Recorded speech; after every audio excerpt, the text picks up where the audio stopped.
Good morning, everybody. AJ with REBELL44 here in the honey house. Today is January 7th on a Saturday morning out in Redmond, Washington. And today I'm going to talk about just basic REBELL44 hive setup and the basic equipment that I use out there. The first video I shot in the honey house and said that I was going to go out and scrape the entrances of the hives. And then when I get out there videotaping, I was talking about brood boxes and supers and bee cozies and insulated inner covers and bottom boards, and I realized that perhaps we should back up a step and kind of build a hive live on camera so that you have a better understanding of what those components are. So this is your basic hive stand. You typically want it off the ground 16 to 18 inches. I don't have a skunk issue here, but some people have a skunk issue where the skunks will come out at night and they'll scrape the entrance and the guard bees will come out angry and then they'll pull them off and eat them. So if you go out as a bee steward in the morning, you're going to have a hot hive because they've been bothered all night. So luckily I just have cougars and bears and bobcats. So no skunks, no raccoons up here in Redmond Ridge. So this is the basic hive stand. There's two pieces of steel underneath it, one for support and also a place to set your frames when you're going through a hive and do a hive inspection. This is a typical bottom board. It's solid, 3/4 or 7/8 inch plywood with a lip around the side. About 95% of my hives I use something different, which I'll show you next, but these are the typical common solid bottom board. What I've used and swapped out, and it is for integrated pest management, short is IPM, is this screen bottom board.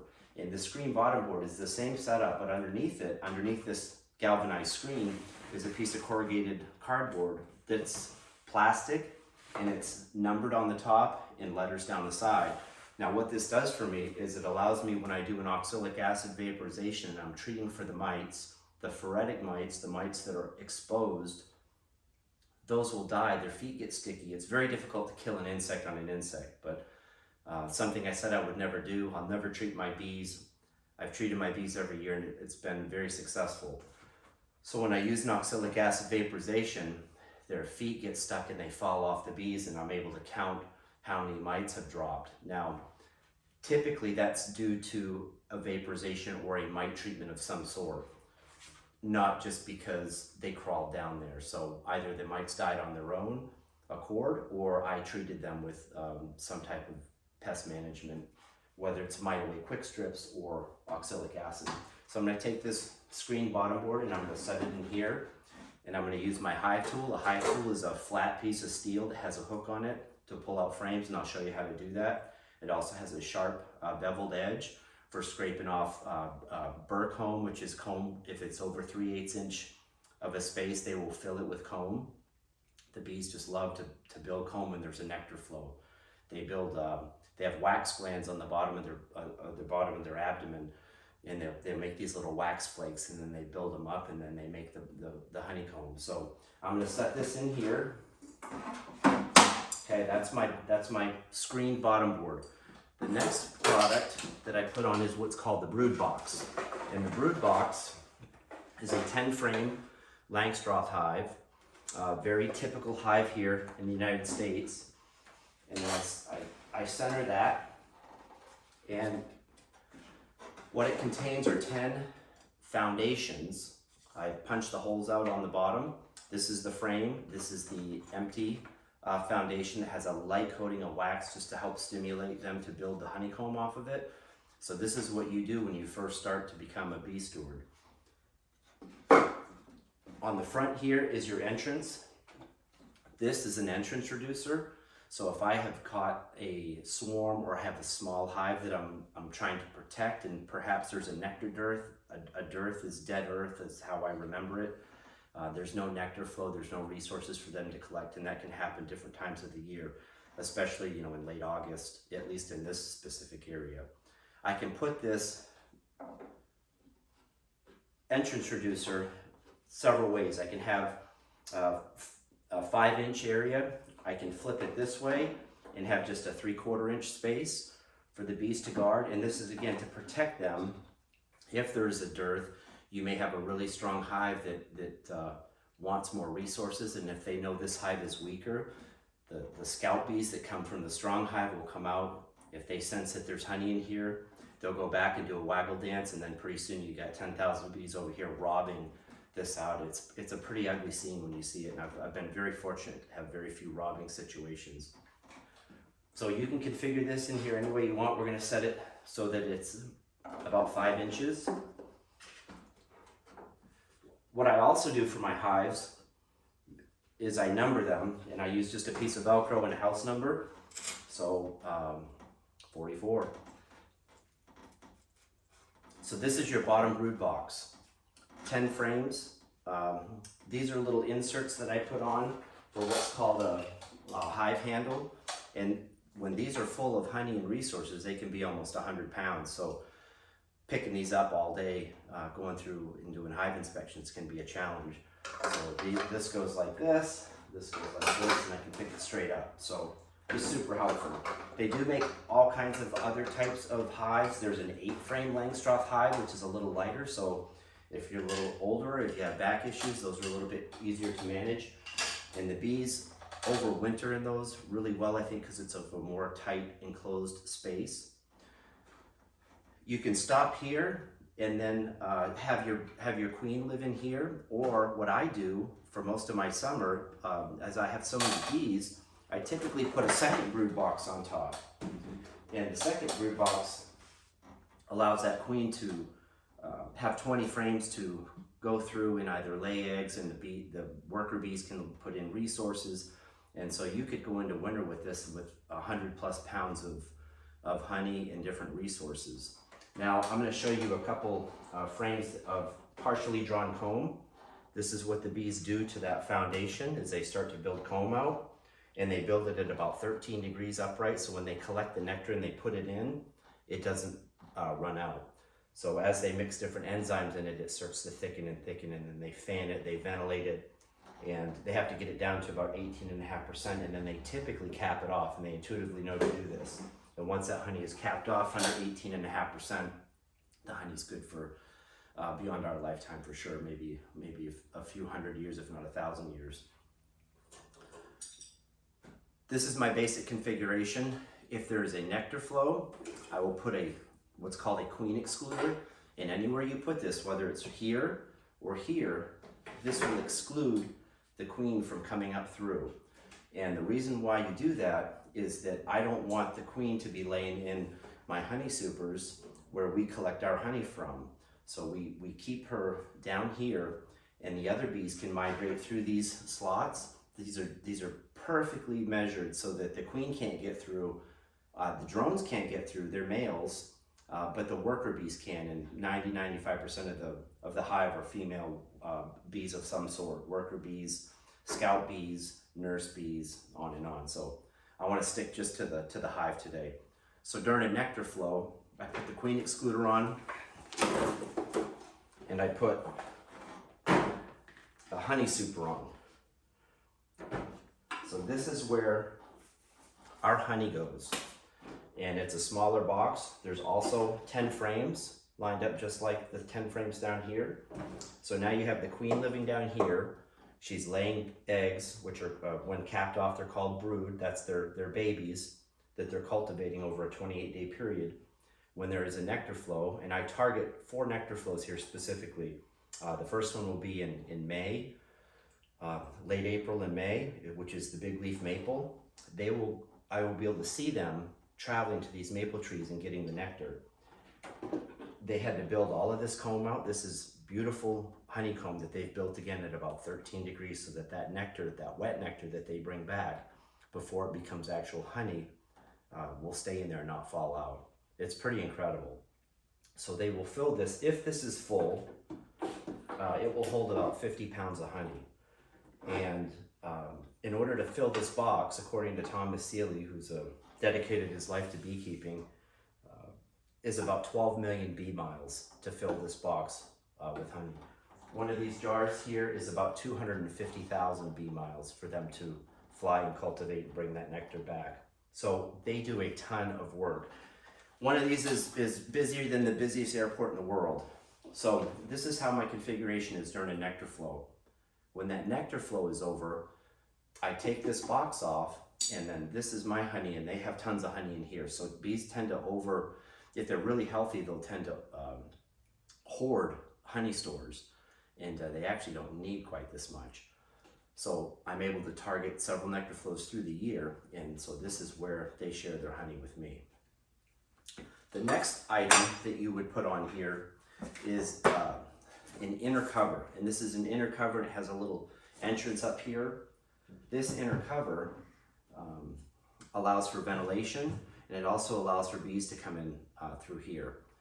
There's a slot on the top so that you could put a feeder on it if there was a dearth and you didn't have a honey super on, you could supplemental feed them. I also don't use these. I made a configuration this year where I used what's called an insulated R10 Bee Smart cover, and it looks like this. And this is R10 insulation. And what this does is this goes on the top here. You're able to take this insulation and flip it so that this entrance here is open. I have them all closed for winter.